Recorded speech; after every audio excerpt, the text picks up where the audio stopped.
Pai, do Filho e do Espírito Santo, que seja o fogo novo da nossa transformação.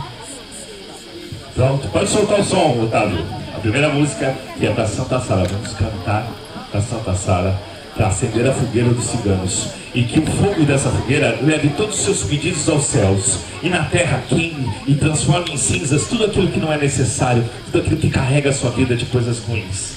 E a labareda levante aos céus, e a fogueira pulse com nossos corações, e aqueça com nosso sangue. É quente, é forte e firme, é a força da fogueira. Só pensamentos positivos. E o que tem que queimar é coisas ruins. Não queime pessoas, queime atitudes, porque ninguém merece ser queimado, e sim as atitudes. Todos têm uma chance de redenção, e que essa fogueira seja uma chance de redenção. Que essa labareda leve aos céus o pedido de redenção para quem precise. Pode soltar, Otávio.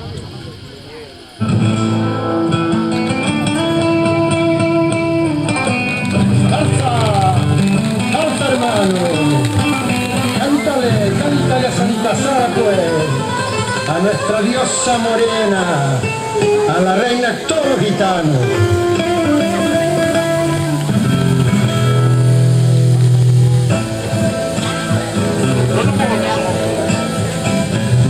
Quem tem pressa vai na frente, eu nasci para esperar.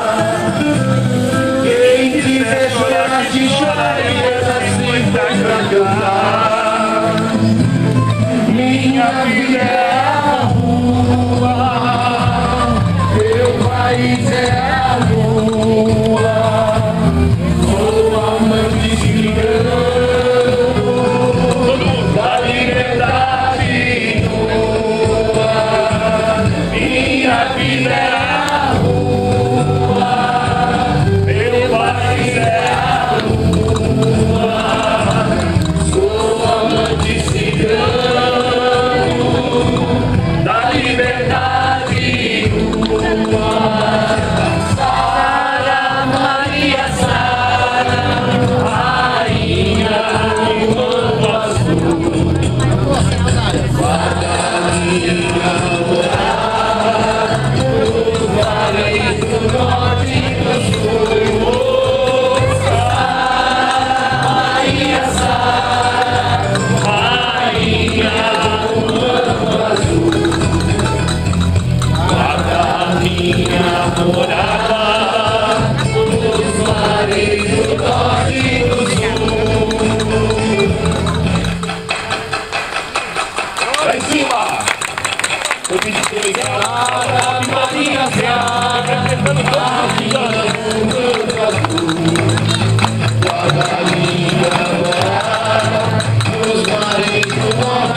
Ciganos na ponta do punhal do Miguel agora aqui, olha lá, ó.